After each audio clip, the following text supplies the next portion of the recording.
Hello दोस्तों, कैसे हो आप सब। दोस्तों, आपका प्यारे से यूट्यूब चैनल स्टूडेंट इंडिया पर तहे दिल से स्वागत है। दोस्तों, आज हम सीखने वाले हैं 60 most important idioms and phrases.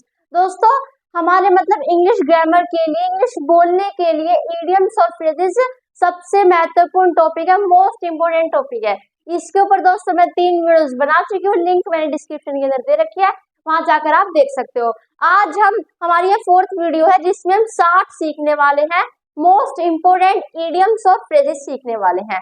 क्या होते हैं इडियम्स एंड फ्रेजेस? हिंदी में जो मुहावरे होते हैं ना, उन्हीं को हम इंग्लिश में क्या कहते हैं? इडियम्स एंड फ्रेजेस कहते हैं। सेंटेंस की शोभा बढ़ाते हैं, शब्दों का कुछ समूह होते हैं सर। क्या करते हैं हमें इन्हें सेंटेंस में यूज करना होता है ताकि सेंटेंस की शोभा बढ़ा सके। हिंदी में मुहावरों को ही हम क्या कहते हैं? इंग्लिश में इडियम्स एंड फ्रेजेस कहते हैं। तो हम देरी ना करते हुए शुरू करते हैं। हमारा जो फर्स्ट इडियम है वो क्या है? वो है हमारा कीप इन माइंड। अब देखो, कीप इन माइंड का क्या मतलब है?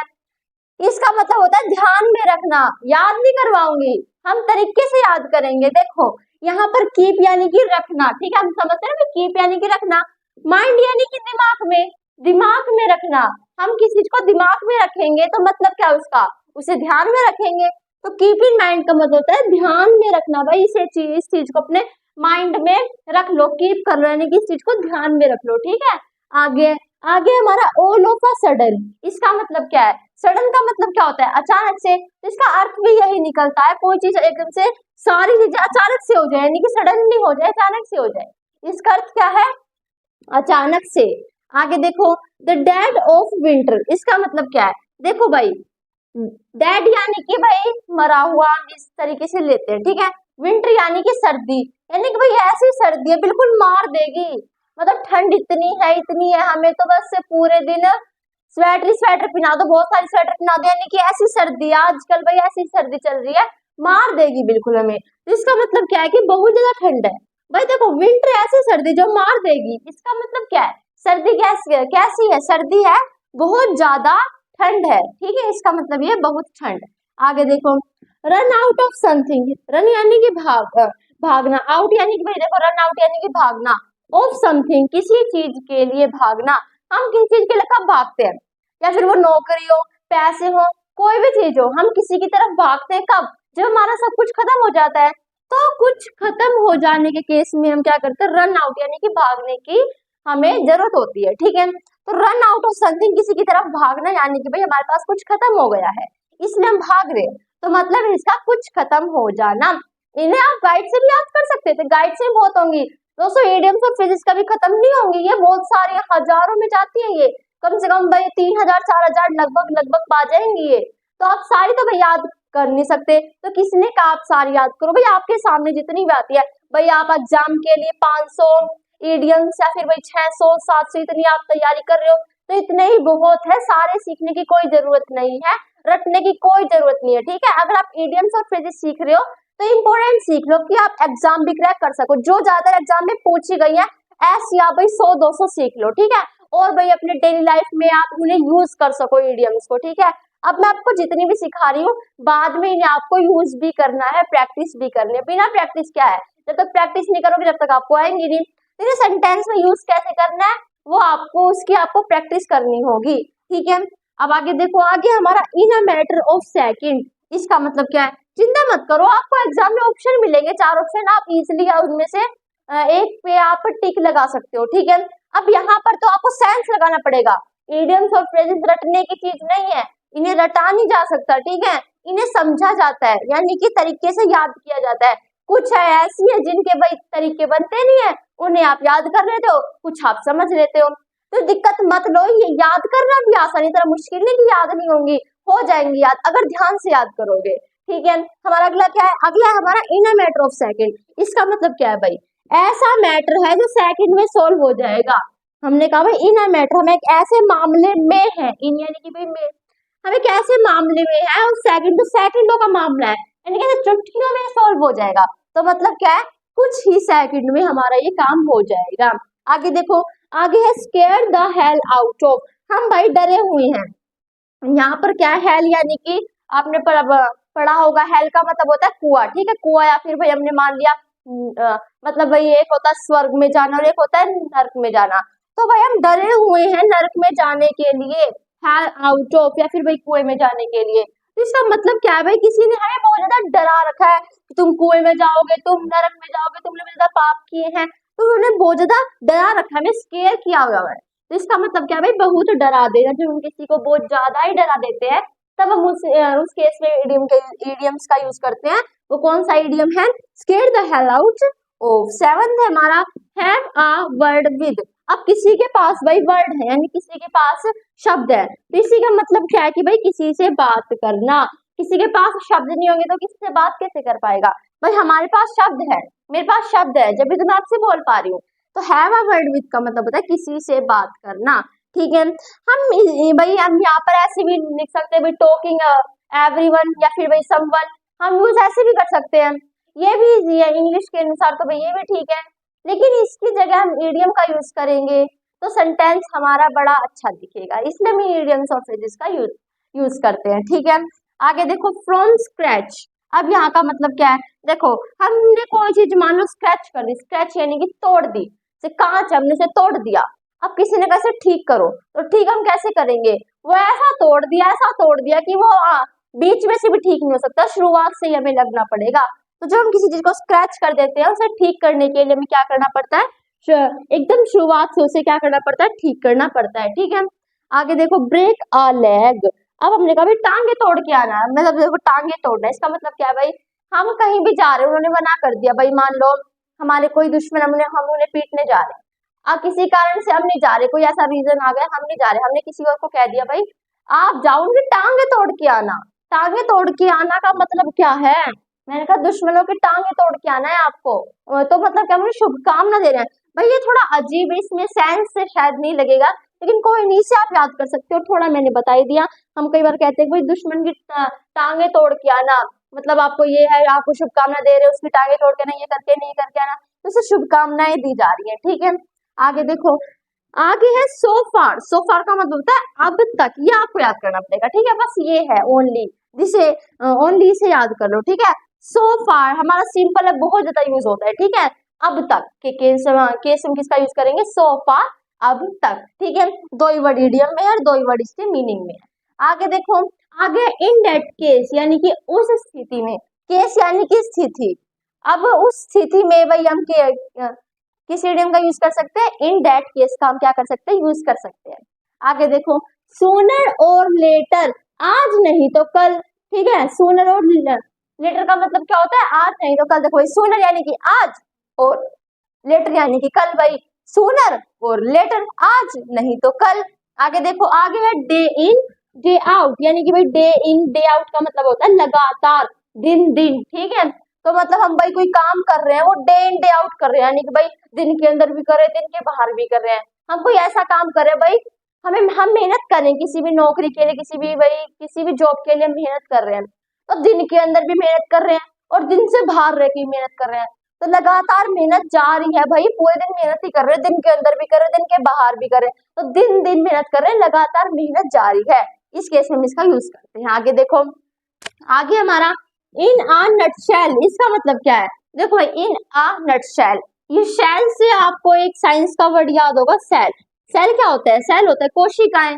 तो हम कोशिकाओं में इतना घुस गए, यानी कि भाई हम बायो पढ़ रहे हैं, बायोलॉजी पढ़ रहे हैं, तो बायोलॉजी में हम कोशिकाओं, आपने पढ़ा होगा भाई सबसे छोटी यूनिट होती है, स्मॉलर यूनिट होती है, क्या होती है, कोशिकाएं, सेल होती है ना, बिल्कुल सबसे छोटी यूनिट हम किसे मानते हैं साइंस के अंदर, सेल को मानते हैं। तो यहाँ पर क्या भी हम बिल्कुल छोटे में पहुंच गए हैं, यानी कि हम साइंस को इतनी डीपली पढ़ रहे हैं, बिल्कुल इसके अंदर, इसकी गहराई तक जा रहे हैं। तो शेल्स यानी कि सेल, कोशिकाओं के बिल्कुल अंदर, यानी कि इतनी हम डीपली पढ़ाई कर रहे हैं, तो यानी कि हम संक्षेप में कोई काम कर रहे हैं, ठीक है, संक्षेप में हम पढ़ाई कर रहे हैं, इसका मतलब क्या है, संक्षेप में। आगे देखो, आगे हमारा दोस्तों राउंड द क्लॉक, इसका मतलब क्या है भाई, घड़ी घूम रही है, घूमते घूमते घूमते घूमते घड़ी घूम रही है, कहाँ तक पहुंचेगी, 24 तक पहुंचेगी, 24 से आगे घड़ी नहीं पहुंच सकती, तो इसका मतलब क्या, 24 घंटे। भाई 24 के बाद तो एक ही आ जाएगी, सबसे बड़ी वो बताओ जहां तक घड़ी जाके रुकती है, 24 के बाद में तो एक पे आती है, वो तो सबसे छोटा हो गया। एक से बताओ कहाँ पर जाके स्टॉप होती है, 24 पे, तो 24 घंटे, ठीक है। इंस्टेड का मतलब ही के बजाय होता है, तो इंस्टेड ऑफ का मतलब क्या हो गया, के बजाय। आगे देखो, in the first place, in the first place का मतलब है सबैरन पहला स्थान, यानी कि सबसे पहले आए हमने पहला स्थान प्राप्त किया है, हम टॉप पे आए हैं, टॉप 1 पे आए, नहीं कि हम सबसे पहले आए हैं, ठीक है। आगे देखो, आगे है over and over, again and again, जिनका मतलब होता है दोनों का बार बार, अगेन यानी कि दोबारा दोबारा बार बार, इस केस में हम इसका यूज करते हैं ओवर एंड ओवर या फिर अगेन एंड अगेन का। आगे देखो, आगे हमारा a couple, a couple of, इसका मतलब क्या है, एक दो या फिर कुछ, भाई कपल है, जोड़ी है, वो ए है, ए का मतलब क्या होता है, एक, एक जोड़ी है, तो इसका सेंस क्या निकलता है भाई, एक दो या फिर कुछ है। हमने कपल की बात की, भाई कपल कितने, जोड़ियां कितनी है, एक है, तो एक के सेंस में भाई जोड़ियां ज्यादा नहीं है, एक दो है, कुछ है, इसका अर्थ क्या निकलता है, एक दो या फिर कुछ। हमने 20 इडियम्स पढ़ लिया, आशा करते समझ में आई होंगी। अगर यहाँ तक अच्छे समझ में आया तो वीडियो कर दीजिएगा लाइक, और हम बढ़ते हैं अगले इडियम्स पर। दोस्तों 21 है हमारा अल्फा एंड ओमेगा, जिसका मतलब क्या होता है, देखो यहाँ पर हम याद करेंगे, यहाँ पर देखो शुरुआत भी ए से हो रही है और इस इडियम का अंत भी ए से हो रहा है, तो इसका मतलब होता है शुरुआत और अंत, ठीक है। अल्फा एंड ओमेगा मतलब शुरुआत और अंत, कैसे समझा, यहाँ पर ए शुरुआत भी कर रहा था और ए अंत भी कर रहा है, तो शुरुआत और अंत, ठीक है। आगे देखो, आगे हमारा लीव नो स्टोन अनटर्न्ड, जिसका इसका मतलब क्या है, देखो भाई स्टोन क्या होते हैं, पत्थर, एक भी पत्थर को लीव यानी कि एक भी पत्थर को नहीं छोड़ना, तो यानी कि भाई कोई कसर नहीं छोड़ना, लीव यानी कि नहीं छोड़ना, नो स्टोन एक भी पत्थर को नहीं छोड़ना, ठीक है, एक ही पत्थर को नहीं छोड़ना क्या मतलब है, कोई भी कसर नहीं छोड़ना। आगे देखो, इन बोल्ड डे लाइट, यहाँ पर भैया आप याद कर लो, बस ये याद करो, ठीक है। अभी तक आपको बस 2 या फिर 3 ही याद करवाए मैंने आपको। इन बोल्ड डे लाइट, जिसका मतलब क्या होता है, दिन दहाड़े, ठीक है, यानी भाई जो भी काम हो रहा है, हम जो, हाँ देखो भाई चलो इसे याद करवा देते हैं, हम बोर हो रहे हैं, बोर यानी कि भाई बोर हो रहे हैं, डे लाइट यानी कि भाई दिन दिन बोर हो रहे हैं, ठीक है, तो दिन दहाड़े इसका क्या है मतलब है, ठीक, क्या है, दिन दहाड़े, यानी कि हम दिन दहाड़े बोर हो रहे हैं, बोर हो रहे हैं भाई, डे लाइट यानी कि भाई दिन दिन बोर हो रहे हैं, दिन दहाड़े हम क्या हो रहे हैं, बोर हो रही हैं। आगे देखो, आगे है चाइल्ड्स प्ले यानी कि बच्चों का खेल, इसका मतलब ही यही है, बच्चों का खेल। इन एनी केस, हर हाल में, भाई किसी भी केस में, कहते हैं एनी यानी कि भाई कोई भी, किसी भी केस यानी कि स्थिति में, कैसी भी स्थिति हो, कोई भी स्थिति हो, ये काम हो जाना चाहिए, इसका मतलब है भाई इन एनी केस यानी कि हर हाल में, भाई हर हाल में काम होना चाहिए, चाहे कंडीशन कोई भी हो, कैसी भी हो, किसी भी कंडीशन में हम हो, ये काम हो जाना चाहिए, तो इन एनी केस का मतलब होता है हर हाल में। आगे देखो, आगे दोस्तों फॉर द टाइम बीइंग, इसका मतलब क्या है, अभी के लिए, भाई फॉर द टाइम, ऐसा टाइम बीइंग। अच्छा, बीइंग क्या है, एक कंटिन्यूस है, हमने पढ़ा भाई प्रेजेंट कंटिन्यूस में क्या होता है, जो काम भाई अभी चल रहा हो, ठीक है, तो यहाँ पर कंटिन्यूस तो है, हम इसे प्रेजेंट लेके चलेंगे क्योंकि प्रेजेंट मेन होता है, पास्ट बीत गया फ्यूचर की हमें पता नहीं, हमारे लिए मेन क्या है, प्रेजेंट, तो प्रेजेंट देखो बीइंग हमारा प्रेजेंट में आ गया, और एक कैसा है, कंटिन्यूस है, प्रेजेंट कंटिन्यूस क्या होता है, जो काम चल रहा हो, तो चल रहा हो यानी कि भाई अभी के लिए हो वो काम, यानी कि फिर वो बीत गया हो, ठीक है, तो फॉर द टाइम यानी कि ऐसा समय जो बीइंग यानी कि ओनली चल रहा हो, अभी के लिए हो, इसका मतलब क्या होता है, अभी के लिए। Can not cut the mustard, mustard क्या होता है, सरसों, आप सरसों को काट सकते हो, मुझे बताना भाई आप सरसों काट सकते हो, हम सरसों को नहीं काट सकते, तो ऐसा काम जिसको करने में हम काबिल ना हो, भाई नहीं काट सकते, सबको पता सरसों हम कैसे काट लेंगे, सरसों नहीं काट सकता, तो ये ऐसा काम है जिसको करने में हम काबिल नहीं है। हमारा 28 है एट टाइम, एट टाइम का मतलब भाई कभी कभी, ठीक है, ये और है हमारा भाई समय, समय से हम इसे रिलेट कर सकते हैं, एट टाइम, टाइम भाई इस टाइम पर यानी कि भाई कभी कभी, ठीक है, ये आपको बस लर्न करना पड़ेगा। आगे देखो, आउट ऑफ द क्वेश्चन, इसका मतलब क्या होता है, इडियम में इसका मतलब क्या है कि भाई क्वेश्चन से बाहर, यानी कि सवाल ही नहीं उठता, यानी कि भाई सवाल ही नहीं उठता, कोई ऐसा व्यक्ति है वो, हम कहते हैं ना ऐसा व्यक्ति है इसके मन में सवाल ही नहीं है, हम कई बार कहते भी, टीचर्स भी कहते हैं कि भाई विद्यार्थी वही होता है, स्टूडेंट वही होता है जिसके अंदर जिज्ञासा हो, जानने की इच्छा हो, सवालों को पूछने की इच्छा हो, तो वो तो भाई आउट ऑफ द क्वेश्चन है, यानी कि उसका तो सवाल ही नहीं उठता, उस मतलब उसे तो सब कुछ ही आता है, वो कोई सवाल पूछता ही नहीं है, इसका मतलब भाई क्वेश्चन से बाहर है वो, उसके पास कोई क्वेश्चन है ही नहीं, आउट यानी क्वेश्चन से बाहर है, सवाल ही नहीं उठता उसका तो, ठीक है। आगे देखो फ्रॉम फार एंड नियर, यानी कि भाई दूर और पास से। हमने कहा भाई ये काम दूर से भी करो पास से भी करो, मतलब क्या है, हर जगह से करो, ठीक है, हर जगह से काम करना। इस काम को दूर से भी पास से भी, चाहे कुछ भी हो, आपको दूर से करना पड़े पास से करना पड़े, इस काम को आपको हर जगह से करना है, ठीक है। हमारा नेक्स्ट है 31 ऑफ एंड ऑन, जिसका मतलब क्या होता है, हमने लाइट को ऑफ किया, हमने नहीं किया, बिजली वाले ने, किसी ने भी। लाइट हो रही है of, on, of, on, of, on, तो इसका मतलब क्या है, इसका मतलब वो रुक रुक कर आ रही है, ठीक है, यानी कि बंद हो रही है, डिम हो रही है, ऐसी हो रही है, फिर एक तेज हो रही है, बहुत तेज हो जा रही है, तो मतलब इसका रुक रुक कर, ठीक है। आगे देखो स्पीक हाईली ऑफ, ये आपको कहीं नहीं सिखाने को मिलेगा, सब अब मतलब ये पता है आपको गाइड से मिल जाएंगे, आप सिंपल याद कर लेते हैं, लेकिन जब आपको तरीके मिल जाते हैं, ट्रिक्स मिल जाती है ना, तब आप अच्छे से याद कर लेते हो, ठीक है। तो स्पीक हाईली ऑफ 32 हमारा स्पीक हाईली ऑफ, हम किसी के बारे में बोल रहे हैं, किसी को बता रहे हैं, हाईली यानी कि भाई ऊंचे तौर पे बोल रहे हैं, यानी कि तुम भाई उसके बारे में बता रहे हो कि वो लो यानी कि कम है, ऐसा है वैसा है, लेकिन भाई मैं बोल रही हूँ किसी के बारे में हाईली तौर पर, मैं तुम्हारे बारे में किसी को बता रही हूँ, तो हाईली तौर पे यानी कि भाई ऊंचे, ऊंची बातें कर रही हूँ, अच्छी बातें कर रही हूँ, इसका मतलब तुम्हारी बढ़ाई कर रही हूँ, ठीक है। तो किसी की बढ़ाई करने का मतलब है हम बोल रहे हैं भाई हाई तौर पर, ठीक है, तो स्पीक हाईली ऑफ। आगे देखो कैच समवन आई, इसका मतलब क्या है, कैच यानी कि पकड़ना, ठीक है, किसी की भी आंख को पकड़ लेना, इसका मतलब क्या है, भाई कोई भी शो चल रहा है, मूवी चल रही है, कोई भी सीन चल रहा है, कोई भी सीरियल चल रहा है, तो वहां पर हम इतने उसमें सम्मोहित हो जाते हैं, हमें और कुछ सूझता ही नहीं है। तो उन्होंने जो भाई बना रहा है नाटक, जो भी बना रहे हैं फिल्म, तो उन्होंने हमारे पूरे ध्यान को, हमारी दोनों आंखों को आकर्षित कर लिया है अपनी ओर, मतलब हमारा और कहीं ध्यान है ही नहीं, कुछ ऐसे सीरियल्स आते हैं, कुछ ऐसा सीन आता है कि हमारा ध्यान कहीं और होता ही नहीं है, तो वो जिन्होंने हमारी सभी ध्यान को क्या कर लिया, हमारी आई को आकर्षित कर लिया, कैच कर लिया, तो इसका मतलब क्या है, किसी का ध्यान खींचना, ठीक है।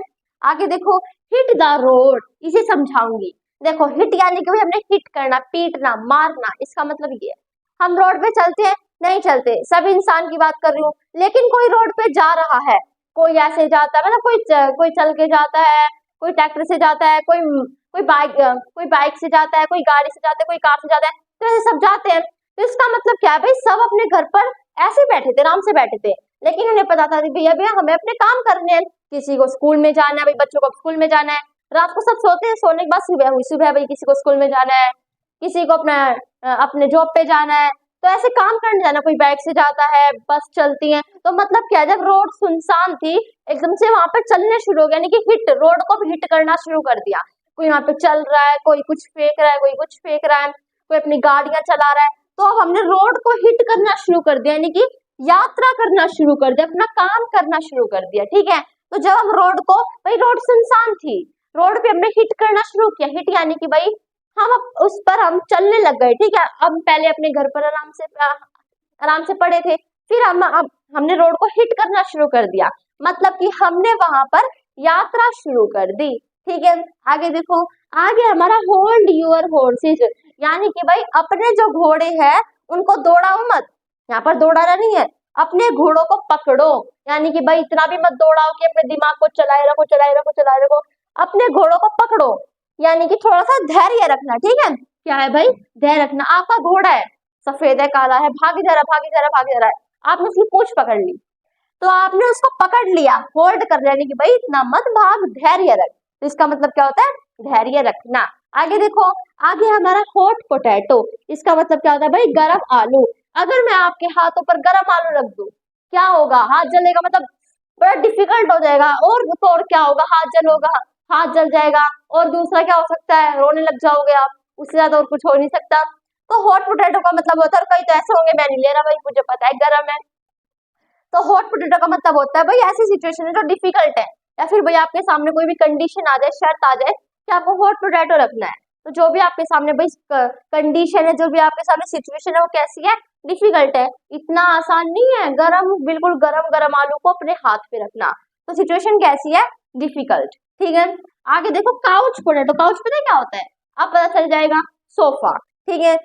तो काउच पोटैटो का मतलब होता है ऐसा पोटैटो जो सोफे पे पड़ा है, तो अभी तो पोटैटो गरम था, लेकिन वो पोटैटो सोफे पे है, यानी कि भाई पूरे दिन सोफे पे पड़ा रहता है आलू, आलसी इंसान, ठीक है, आलसी इंसान के लिए हम यूज करते हैं काउच पोटैटो। भाई कोई भी इंसान है, अगर आप वही कह रहे हो कि आलसी है, पूरे दिन पड़ा रहता है, तो इस केस में आप यूज कर सकते हो काउच पोटैटो। याद कैसे करवाया मैंने आपको, जैसे कि आलू को अगर हम सोफे पे छोड़ देंगे, सोफे पे पड़ा रहेगा, आराम करता रहेगा, सुस्त रहेगा, तो इस केस में हम इसका यूज कर सकते हैं आलसी इंसान। आगे देखो, फ्रॉम हेड टू टोए, हेड यानी कि सिर, टो यानी कि अंगूठा, तो इसका मतलब क्या है, टो यानी कि भाई पैर, जो पैर का जो अंगूठा होता है, तो बिल्कुल सिर से पैर तक, तो सिर से पैर तक इसका सेंस ही निकलता, अब निकल रहा, आप समझ जाओगे, यानी भाई हेड सिर से पैर तक, सिर से पैर तक। आगे देखो, कम टू लाइट, लाइट में लाना, हम कहते हैं इस चीज को लाइट में लाओ। मान लो कहीं भी पार्टी हो रही है, बहुत सारे वही लोग आए हैं, वो वहां पर इकट्ठे हो गए, हमने लाइट कर दी हो, जिसकी बर्थडे पार्टी है, जिसने इस चीज का मैनेजमेंट किया है, वो सामने आ गया, हमने कहा, हमने लाइट ऑन कर दी, तो वो सामने आ गए ना सबके, जब तो लाइट बंद थी, अब लोग कोई देखने किसी आए पार्टी में शामिल होने के लिए, इसकी बर्थडे पार्टी है, तो जिसकी बर्थडे पार्टी है जो मेन है, वो सामने कब आएगा, जब हम लाइट को ऑन करेंगे, जब भी तो सबको दिखेगा, तो किसी को लाइट में लाना यानी कि सबके सामने आना। आगे देखो, पोक वंस नोज इनटू समथिंग, यानी कि किसी चीज में अपनी नाक को घुसाना, तो देखा, पोक यानी कि भाई डालना, वंस नोज अपनी, भाई नाक तो एक ही होती है, एक नाक को इनटू समथिंग, किसी भी चीज में अपनी नाक को घुसाना, यानी कि किसी काम में अपना घुसाना, हम कहते हैं इस काम में नाक मत घुसा, हम अपने आप कर लेंगे, तो इस केस में किसका यूज करेंगे, पोक वंस नोज विथ समथिंग, ठीक है, इनटू समथिंग, ठीक है, विद नहीं है, क्या है यहाँ पे, इनटू है, ओके। तो हमें कहना भाई किसी काम में नाक घुसा रहा है, कोई किसी काम में नाक घुसा रहा है, तो उस केस में हम क्या यूज कर सकते हैं, पोक वंस नोज इनटू समथिंग। समझ में आया, इतना समझ में आया, 40 हो गए हैं, आगे के इडियम्स एंड फ्रेजेस पढ़ते हैं। दोस्तों 41 है हमारा, a matter of life and death, अब हमारा खत्म होने वाला है, ओनली 20 इडियम्स है, वो और पढ़ लो। देखो यहाँ पर क्या है भाई, ऐसा मामला, अ मैटर, ऐसा मामला जो कैसा हो, लाइफ और डेथ का हो, किसका हो, लाइफ का, यानी कि जिंदगी और मौत का मामला, तो ऐसे यहाँ पर है भाई जिंदगी और मौत का सवाल, ठीक है, हम कहते हैं ना कि भाई हमें रिस्क नहीं लेना, ये जिंदगी और मौत का सवाल है, तो हम क्या यूज कर सकते हैं, a matter of life and death. 42 है हमारा, एट एनी मोमेंट, जिसका क्या मतलब भाई किसी भी समय, किसी भी मोमेंट में, देखो at any moment, any moment यानी कि किसी भी मोमेंट में, किसी भी समय। आगे देखो 43 है हमारा, एट फर्स्ट साइट, जिसका क्या मतलब है, यानी कि पहली साइट में, पहली नजर में, हमने कहा भाई पहली साइट में, इसका क्या मतलब है, पहली नजर में। आगे देखो, आस्क फॉर ट्रबल, यानी कि ट्रबल क्या होता है, परेशानियों को पूछना, परेशानी को हम पूछ रहे हैं, तो इसका मतलब क्या है, परेशानियां मोल लेना, तो यहाँ पर क्या है, मुसीबतें मोल लेना, परेशानी और मुसीबत बात तो एक ही हो गई, तो मुसीबत मोल लेना इसका मतलब होता है आस्क फॉर ट्रबल। आगे देखो, face to face, face to face यानी कि आमने सामने, ठीक है, तो ये तो भाई इजी है, फेस टू फेस यानी कि आमने सामने। अप्स एंड डाउन, ऊपर एंड नीचे, उतार चढ़ाव, इसका क्या मतलब है, उतार चढ़ाव, अप्स एंड डाउन, अप्स क्या होता है ऊपर, डाउन डाउन से, ठीक है, डाउन से यानी कि नीचे, उतार चढ़ाव। आगे देखो, गिव अप, हमने इस चीज को गिव अप कर दिया, यानी कि छोड़ दिया, ठीक है, हार मान लेना, मतलब भाई अब छोड़ दिया, हार ही मान लिया उस केस में, तो भाई हमने इस चीज को गिव अप कर दिया। मान लो हम कहीं पर युद्ध कर रहे हैं, युद्ध करते करते झगड़ा कर रहे हैं किसी के साथ भी, तो वहां पर क्या है कि आप हमसे झगड़ा नहीं हो रहा, मतलब अब और इतनी ताकत नहीं है, तो हमने हार मान ली, गिव अप कर दिया, ठीक है, तो गिव अप का मतलब होता है हार मान लेना, बस छोड़ देना, बस यहीं तक था, ठीक है, तो हार मानना। ऑल इन ऑल यानी कि सब में सब, इसका मतलब है कुल मिलाकर, ठीक है, बस ये वाला है, इसे आप समझ, इसे आप याद कर लो, 3-4 याद करने के, 60 में से केवल अगर आपको 5 याद करने, तो इसमें कोई बड़ी बात नहीं है, ठीक है, 60 में से 5 याद कर रहे हो, तो फिर क्या क्या है भाई, अगर 60 याद करने होते तो दिक्कत भी होती, तो मतलब बड़ा कंफ्यूज भी हो जाते, बड़ी मतलब बहुत ज्यादा दिक्कतें हो जाती, लेकिन 60 में से 5 याद करनी है, आशा करती हूँ आराम से हो जाएंगी। ऑल इन ऑल का मतलब होता है कुल मिलाकर।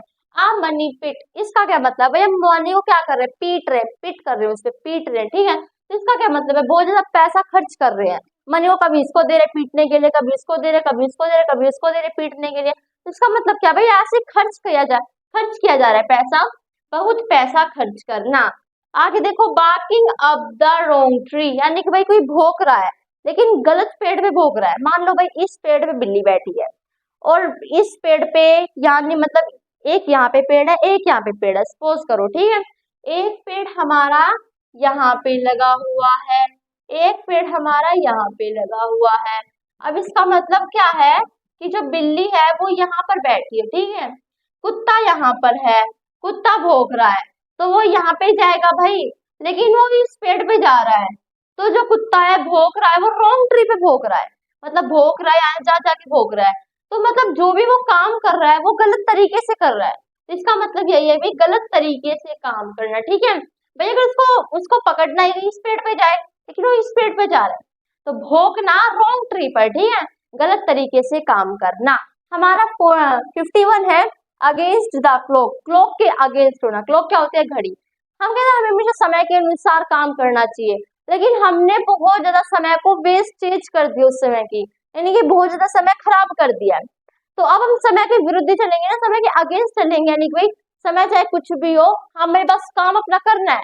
हमें बाद में पता चली, हमें फील हुआ कि भाई हमने बहुत ज्यादा समय बर्बाद कर दिया, हमें काम करना पड़ेगा।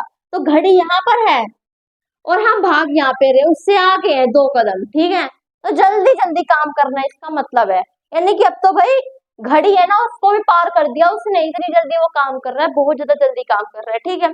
आगे देखो, मैन ऑफ मीन्स का क्या मतलब है? मैन ऑफ मीन्स का मतलब है आदमी जिसको मतलब का पता हो। मीन का क्या मतलब है? इट मीन्स, यानी कि इसका मतलब है। आपने सुना होगा भाई इसका मतलब है, को मीन्स में आते इट मीन्स, ठीक है।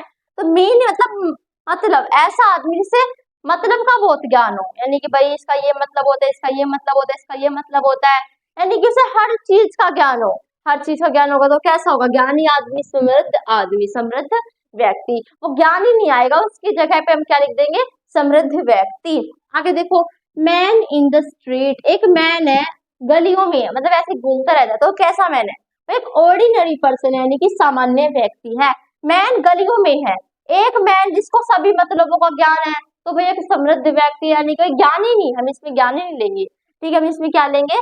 समृद्ध व्यक्ति। आगे आगे देखो, मैन इन द स्ट्रीट, अगर मैन भाई गलियों में है तो क्या लेंगे भाई? साधारण पर्सन है। कंपनी मैन है, यानी कोई मैन कंपनी में काम करता है। इसका मतलब क्या है कि भाई किसी कंपनी में कोई आदमी काम कर रहा है, अपने बॉस के लिए काम कर रहा है। एक लॉयल वर्कर है, यानी कि मालिक के लिए लॉयल है, मालिक के लिए क्या है? वफादार आदमी है, ठीक है। लॉयल वर्कर है, वफादार आदमी है। कंपनी मैन, मैन ऐसा व्यक्ति जो क्या कर रहा है? कंपनी में काम कर रहा है, तो कैसा है भाई? लॉयल वर्कर है, यानी कि वफादार आदमी है। आगे देखो, गेट वंस डक्स इन अ रो। अब इसका मतलब क्या होता है? सब कुछ प्रिपेयर करना, यानी कि सब कुछ व्यवस्थित करना। हमने डक्स क्या होती है? बत्तखों को हमने रो में लगा दिया, यानी कि एक कतार में लगा दिया। सभी डक्स को हमने गेट यानी कि लगाया, वंस रो यानी कि भाई एक से एक बत्तखों को इन अ रो यानी कि कतारों में, ऐसे डक्स को कतारों में लगा दिया। तो हमने हर चीज को प्रिपेयर से हमने काम किया है, यानी कि सब कुछ हमने प्रिपेयर किया है, व्यवस्थित किया है। तो कुछ भी काम को व्यवस्थित करने में हम किसका यूज करेंगे? गेट्स वंस डक्स इन अ रो। 56 है हमारे दोस्तों, स्लिप यानी कि फिसल जाना। हम कहते हैं खिसक जाना, फिसल जाना। स्कूल में कभी हमने स्कूल बंक, अच्छी बात तो नहीं है, लेकिन हम कई बार जब टीचर आती हैं जो हमें बिल्कुल भी पसंद नहीं है, फिर वही ऐसी हैं जस्ट इस सब्जेक्ट की टीचर है जो सब्जेक्ट हमें बिल्कुल पसंद नहीं है, तो वहां से स्लिप ऑफ कर देते हैं, यानी कि छुप, हाँ, हम वहां से खिसक जाते हैं। वहां से आप खिसकते हो तो कैसे खिसकते हो? चुपके से, कभी टीचर के सामने खिसके हो? नहीं। तो हम कहीं से भाई लीव कर रहे हैं, जा रहे हैं क्वाइटली, ठीक है, चुपके से खिसक जाना इसका मतलब है। आगे देखो, किक द बकेट, बकेट को लात मारना, भाई बकेट को लात मारना। और एक हो 210 700 किलो की बकेट को लात मारना, तो उसको मारना नहीं, खुद मरना के कगार पे है वो। इसका मतलब क्या होता है भाई? किक द बकेट, एक तो बकेट को लात मारो, एक 700-800 किलो की बाल्टी को लात मारो। तो बाल्टी को लात तो मार पाओगे नहीं, मार पाओगे ये तो भविष्य की बात है, खुद जरूर मर जाओगे। तो इसका मतलब है किक द बकेट कहने की टू डाई, ठीक है। आगे देखो, it's a piece of cake, cake का टुकड़ा है, तो यानी कि भाई एक तो केक का टुकड़ा तो बहुत आसान काम है, ठीक है। केक का टुकड़ा का मतलब क्या है? आसान काम है। हमने कहा भाई कोई भी कंडीशन रखी जा रही है कि तुम्हें कुछ भी, मतलब कुछ भी करेले का टुकड़ा खाना है, तो बड़ा डिफिकल्ट वर्क हो गया। और एक कहिए तुम्हें केक का टुकड़ा खाना है, तो बड़ा इजी काम हो गया। तो इट्स इजी इसका मतलब है, ठीक है। आगे देखो, bread and butter, butter and bread क्या है, जिंदगी जीने के लिए बहुत ज्यादा जरूरी चीजें हैं, है नहीं, और भी मतलब ये नहीं है, लेकिन आपको सिखाने के लिए इसका अर्थ होता है जीने के लिए जरूरी चीजें जो होती हैं। तो ब्रेड एंड बटर, ब्रेड और बटर क्या है, हम अगर मान लो हमारे सामने एग्जाम में आ गया तो हम कैसे समझेंगे, हमें कैसे सिखाया गया है, किस तरीके से इसे याद करवाया गया है कि भाई ब्रेड और बटर ऐसी चीज है जो बहुत ज्यादा जरूरी है, भाई हमारे जीने के लिए जरूरी है, जीने के लिए जरूरी है, इसका मतलब जिंदगी जीने के लिए जो जरूरी चीजें होती हैं, ये नहीं है वो तो अलग है। ठीक है, आगे देखो, ईट लाइक अ हॉर्स, वो खा रहा है, लाइक अ हॉर्स यानी कि घोड़े की तरह, तो मतलब क्या है कि वो बहुत सारा खा लिया, उसने घोड़े की तरह खा रहा है, इसका मतलब बहुत ज्यादा खा रहा है। ठीक है, हम कह रहे भाई तुम बहुत सारा खा रहे हो, इसका मतलब तुम लाइक अ कोट का लाइक अ हॉर्स खा रहे हो, ईट लाइक अ हॉर्स। ठीक है दोस्तों, आशा करते समझ में आया होगा, तो समझ में आ गया है, यहाँ तक तो बात हुई हमारी खत्म, और जल्दी से इस वीडियो को अपने फ्रेंड्स के पास शेयर कर दो, मैं चाहती हूँ वे भी इन्हें सीख सके, हर जगह हर घर में ये वीडियो पहुंचे, ताकि भाई अगर सारी नहीं होती याद, लेकिन 60 तो याद हो ही जाए।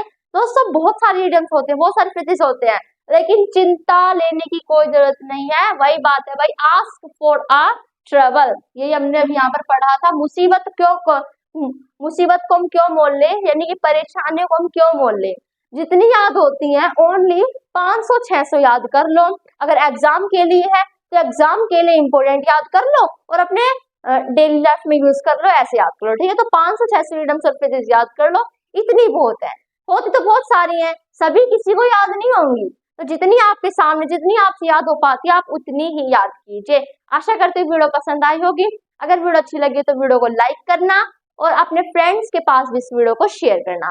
अब थोड़ी सी प्रैक्टिस और मैं आपकी करवा देती हूँ, देखते हैं आपको कितना याद है, जो भी चीज मैंने आपको याद करवाई थी ना, वही देखते हैं आपको कितना याद हुआ है। तो हमारा लास्ट टॉपिक है जिसे हम सीख लेते हैं, थोड़ी सी हम कर लेते हैं प्रैक्टिस, बहुत इजी है, जो भी हमने सीखा है ना, 60 में से 10 क्वेश्चन है, अगर जवाब दे दिए तो आपको आ गए, नहीं तो नहीं आए। तो यहाँ पर देखो, फर्स्ट हमारा सोफार याद करवाया था, सोफार का आप भी प्रैक्टिस करो, आप वीडियो को पॉज करके सोचो भाई क्या है इसका, और मैं अपना लिख देती हूँ, सोफार का मैंने आपको करवाया था अब तक। ठीक है, फिर मैंने आपको करवाया था ब्रेक लाइन, मैंने कहा था भाई टांगे तोड़ के है ना, दुश्मन की टांगे तोड़ के है ना, मुझे शुभकामना दे रही थी, इसका मतलब क्या हो गया, शुभकामना देना।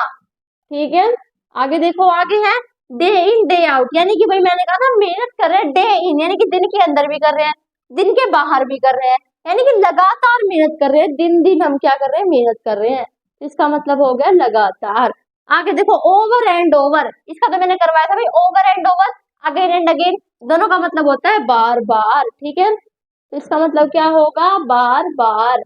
आगे देखो, आगे एट टाइम, जिसका मैंने आपको करवाया था भाई एट टाइम, इसका क्या है, एट टाइम यानी कि कभी कभार। ठीक है, इसका क्या था, कभी कभी। ठीक है, ये आपको मैंने याद करवाया था, एक तो ये करवाया था, एक ये भी करवाया था, ये करवाया था, अल्फा एंड ओमेगा नहीं करवाया था, इसका क्या था, इसका आप बताओगे कमेंट सेक्शन पर, चलो रहने तो मैं ही बता दूंगी, और आपका मन करे तो आप इसका अल्फा एंड ओमेगा का मुझे कमेंट सेक्शन में जवाब जरूर देना। ठीक है, एक ये याद करवाया था, इन बोर्ड डे लाइट, इसका क्या मतलब है, इसका मतलब है दिन दहाड़े, मैंने कहा बोर हो रहे हैं भाई हम, दिन दिन बोर हो रहे हैं, तो इसका मतलब क्या है भाई, हम दिन दहाड़े बोर हो रहे हैं। ठीक है, आगे देखो, एट फर्स्ट साइट यानी कि पहली साइट में, पहली नजर में। ठीक है, तो इसका मतलब क्या हो गया, पहली नजर में। आगे है ऑल इन ऑल, यानी कि कुल मिलाकर, ये भी आपको याद करवाया था, अगर भाई मुझे याद रह गए, आपको क्यों नहीं रह सकते याद, मैंने क्या पहले याद किए थे, मैंने कोई याद नहीं किए, आपके साथ ही आपको सिखाते सिखाते खुद ने सीख लिए, तो मैंने कभी इडियम्स याद नहीं किए, लेकिन जब बारी आई कि भाई आपको सिखाना है तो खुद भी सीख गई, तो ऐसे भाई आप भी सीख जाओगे। तो 10th है हमारा it's a piece of cake, जिसका जवाब आप कमेंट सेक्शन पे दोगे। आशा करती हूँ वीडियो अच्छी लगी होगी, वीडियो कर दीजिएगा लाइक, और हर जगह वीडियो को करना शेयर, तथा अभी वीडियो को क्या कर देना, चैनल को सब्सक्राइब कर देना, ताकि आप एक भी वीडियो मिस ना कर सको, हर वीडियो की नोटिफिकेशन आपके पास पहुंच जाए। वीडियो देखने के लिए बहुत बहुत धन्यवाद, thanks for watching my video, तब तक जय हिंद जय भारत, आप अपने घर पर खुश रहो, स्वस्थ रहो।